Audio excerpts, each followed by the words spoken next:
Welcome back, everybody. You got Will and I Man here from the Block Runner, and today we're going to be talking about a little project known as Altura. So, Nice, nice. so Great this, name so far. yeah, right. So this project is focused on blockchain gaming, which we know a little bit about, and so what I guess flagship product that they're offering here is called smart NFTs, and it basically takes the idea of an NFT and makes it easy for, I guess, game developers to jump in and start using NFTs and add logic to those NFTs. So, for example, that they talk about these swords that when you use them in game, their swords increase in like experience points when you use them, and then that gets reflected into the NFT. So that's what they're calling smart NFTs, and yeah, so that's their I guess development offer to the wider creator community. So it's pretty cool. They do have a token, and let's check it out. So the token has roughly total supply about a billion and 612 million in circulation, and their market cap is around $51 million, which is pretty good. So there's a lot of upside, and if you've been paying attention to the space, the metaverse area, and just the wider blockchain gaming space, it has a lot of growth. So huge potential here. Growth and growth expectation, I think. Yeah, moving forward. Just Right. because of well, the whole crypto industry, I think, as a whole is going to enter a growth phase. We've been talking about that, right? But Yeah. I guess during like these bullish times, you like to identify sectors that have the most upside potential. We're, Hmm. we're talking from like a speculative perspective now, because you want to make the most of your time during a bull cycle. Right. We're assuming most of you guys watching this content, that's the majority of what you're interested in. Like, where's the opportunity lie? So if you were listening to us talk, I don't know, a year ago or so, we would be talking about DeFi, Yeah. which we did talk about all the damn time. We were talking about DeFi products, like, oh man, this stuff is really has disruptive potential for mainstream finance, Yeah. That's right. That's and right. you could see that just from like the small use that these protocols were having at the time. Is like, dude, no, you can extrapolate from there. Like, imagine, millions of people interacting with these things, what that does to traditional finance. So now, fast forward to today, after like the success of Axie Infinity and other game titles that are starting to emerge, clearly like a new trend, a new sector Hmm. of disruptive potentials emerging, and that's gaming, You know what the right? blockchain gaming space needs is a metric like total value locked in the DeFi space. Yeah, yeah, yeah. That way you can start gauging the engagement level of the community in blockchain gaming, right? If we had some sort of like clear measure, like because Yeah. remember when we were talking about DeFi about a year ago, we saw Mm-hmm. like Compound at 30 million total value locked, and then a few months later 100 million, and we are Yeah. like, yeah, this is a bubble forming, and then a few months later it's like a billion locked, and then it was like 16 billion, and I kept going like pretty Yeah. much forever. Yeah. And but there isn't anything like that in the gaming space, and I think there has to be in order to really, Well, um, there's like daily active users, I guess, is a metric yeah. that But could be it's not the same semi. thing as total value lock though. That's like stake skin in the game measured on a chart. Yeah, I agree. I mean, that's how early we are. Like, we haven't the gaming blockchain space hasn't really figured out yet from Yes. like a collective effort or perspective. I don't know. There's just infrastructure still missing in place for the rest of the market to kind of have that mass awareness Yeah. a phase, right? Where everyone's like, holy shit, there's like incredible growth happening. Like, that's my indication to hop in, Yeah. right? And then that's where FOMO builds, and it's just this mania that Yeah. forms. Yeah. So, Yeah. Yeah. we're not just metaverse focused, but blockchain gaming focused as well. Just because we think like there's tremendous upside to this industry, right? Because it's so early. Yeah. So yeah, Altura is an interesting project just because of its. I mean, based off the premise of it, it's one of these potential primitives of the whole sector, right? If adopted, Sure. Sure. in the same sense that like a decentralized exchange is like a necessary primitive for a DeFi ecosystem, right? If you're going to if you're gonna if any DeFi ecosystem is to exist, like usually step one is to make sure there's some sort of exchange mechanism, Yeah, right? swapping protocol. Yeah, swap. There you go, swapping of assets. So I don't think it has that much potential to be like a competitive player to like a Dex, but Yeah, it there's definitely has like reminiscence of Engine, right? sure.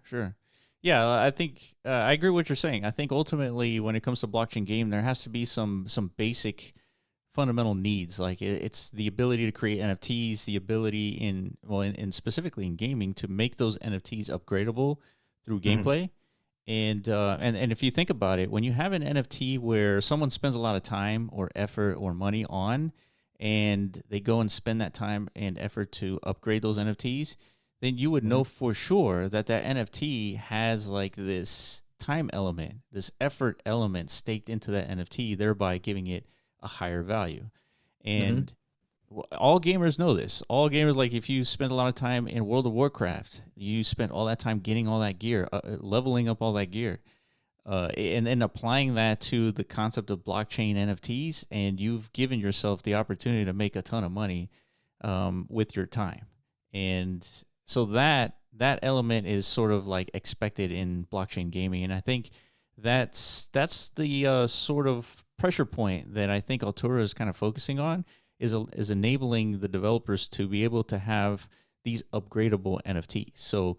Um, so having said that, it has like we were saying earlier, it has huge potential, and like they give you that example here. So they have 20,000 holders, which is pretty good, right? That's a healthy amount. And then they have a developer tool set to kind of jump in there and if you're a developer to kind of start using that tech. But yeah, Mm-hmm. solid partners, and they show the team here, and then the roadmap to their development. So you said something kind of interesting off camera, like that. From a developer's perspective, this tool set that you just brought up, the all these APIs or whatever, the metadata customization tools Sure. that they're providing, like this to an experienced top end developer, game designer, whatever you want to say, these are like non not necessarily a need. Yeah. So let me Or explain. Yeah, let me yeah. explain what I was talking about earlier. So NFTs themselves, they have this impression, right? When you first learn about these NFTs, the impression is that when you see an NFT, is that you can't really change it. You can't really manipulate the data there or the metadata, and it comes from the industry of art where it needs to be immutable in a lot of cases, right? There's art that can be manipulated by the weather changing, right? So that besides that art, typically when you create 2D art or 3D art, that it's unchangeable. That's part of its value, its property in that art. So and most people were introduced to NFTs via this industry, right? Art, because Beeple and $69 million worth of NFT art, right? A JPEG for millions of dollars, all this stuff.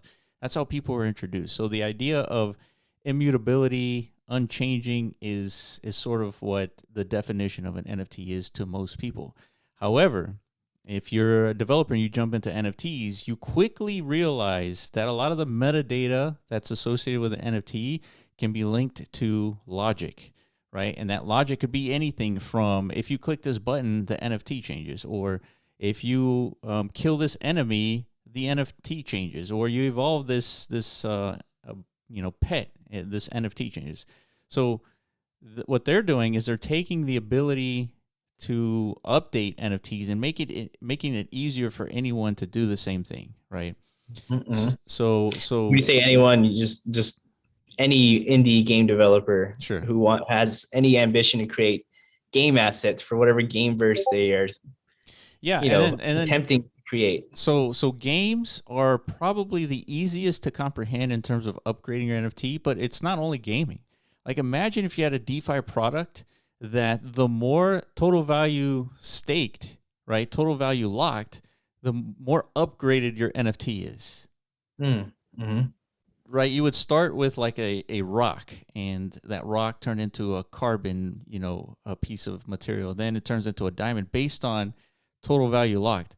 You would perceive that NFT as valuable because of that function. Mm. So you could do a lot of things. You can associate, you can create any kind of logic, not just game logic, into these Mm-hmm. NFTs. And so yeah, I mean, their focus is on taking that idea of upgradable NFTs and just packaging it in a way where developers can kind of quickly leverage that functionality. And they provide a marketplace for that too, right? Like, Yeah. if you want to leverage these tool sets and have a place to immediately, take your product to market, this is the place to do it, Right. right? Right. Yeah, so they have a pretty standard marketplace. All of these look like regular NFTs that you would expect in OpenSea or Rarible. Um, Yeah.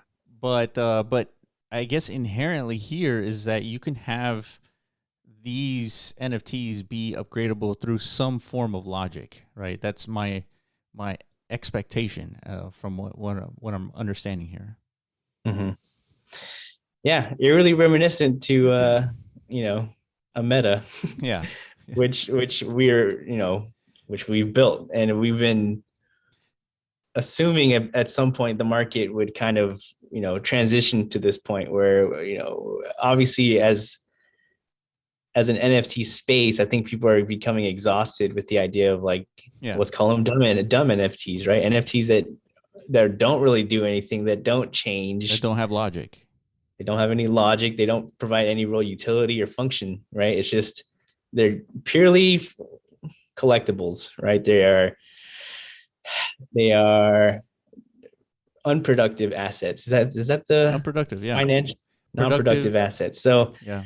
yeah, these are the early indications that I think we're going to start to see that transition. Like, first it starts with the development, right? So like more platforms like this need to exist, more Hmm. ecosystems need to emerge, more creators, not necessarily just artists, but more developers, right? All the Yeah. developers who've been spending their time making DeFi protocols, like now it's time to transition to making these new NFT assets that do have logic and, you know, ability to do something Hmm.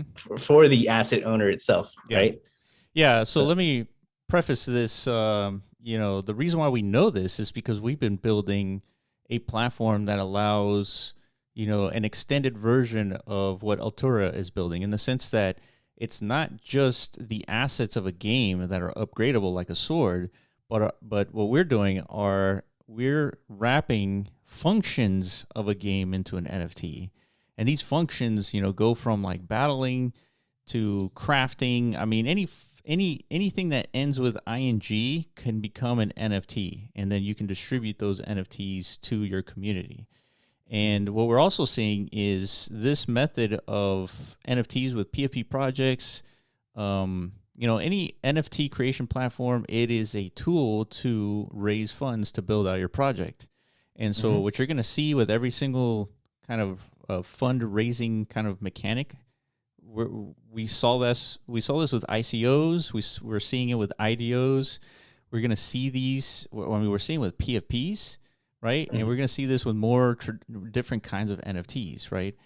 Yeah. And I so think we're I think they're called IGOs now, initial game offerings or something like that. yeah. A lot of these newer game projects, they're leveraging this whole new idea that you're talking Yeah, about. yeah, yeah.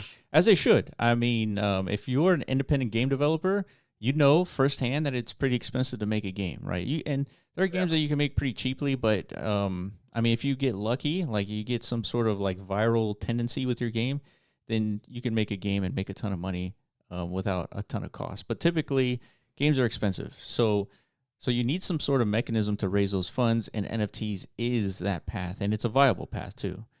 So having said that, you can expect a lot of scam projects to occur, right? To say Yeah. that they're going to make these huge games, they Mhm. raise a ton of money, and then all of a sudden they either disappear, rug pull, or they just slowly just don't say anything. Mm. And that's why it's important to be transparent about everything that you're doing. Because if you intend to make a game, then you can be transparent about it. If otherwise, then if the project isn't talking about it transparently what they're doing, then there's a good reason to be skeptical about them.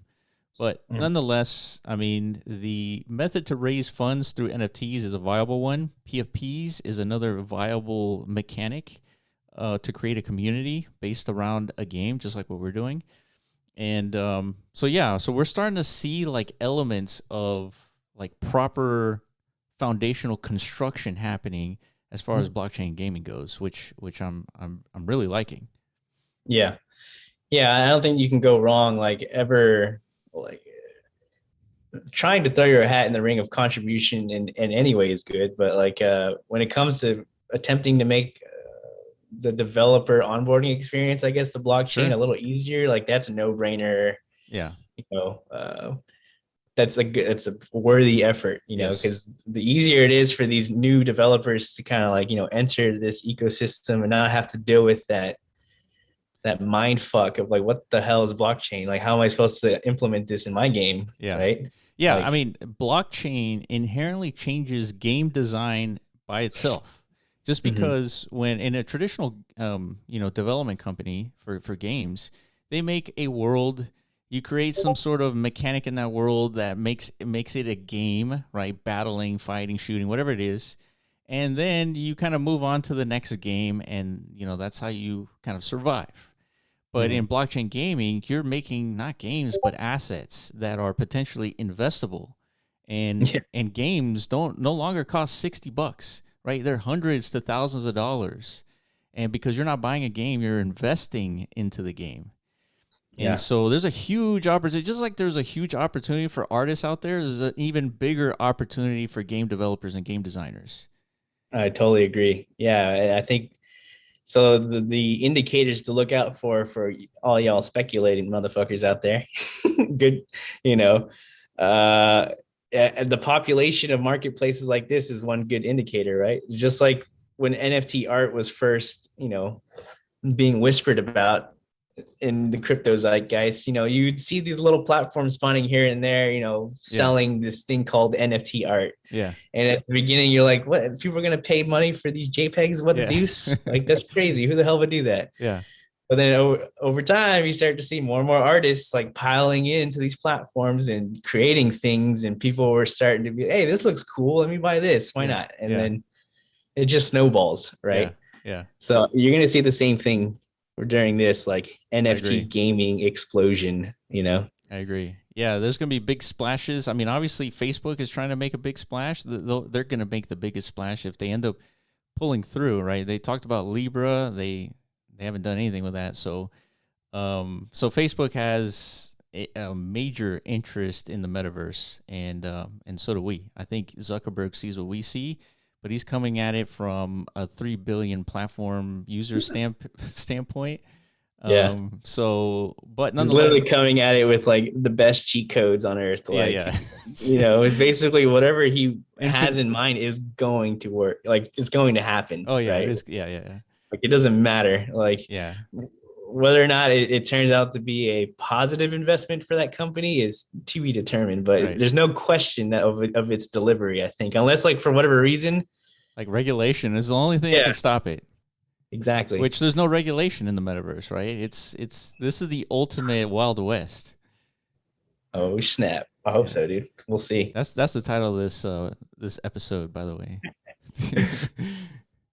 But yeah, so that's Altura. Hopefully, you guys learned something about this project, and if you're part of this project, you guys want to come on and chat, we're always welcome to having you guys come on and talk to us. And as always, follow us on Twitter at the Block Runner. Make sure you like this episode and share it with people, and we will catch you in the next episode. Peace out.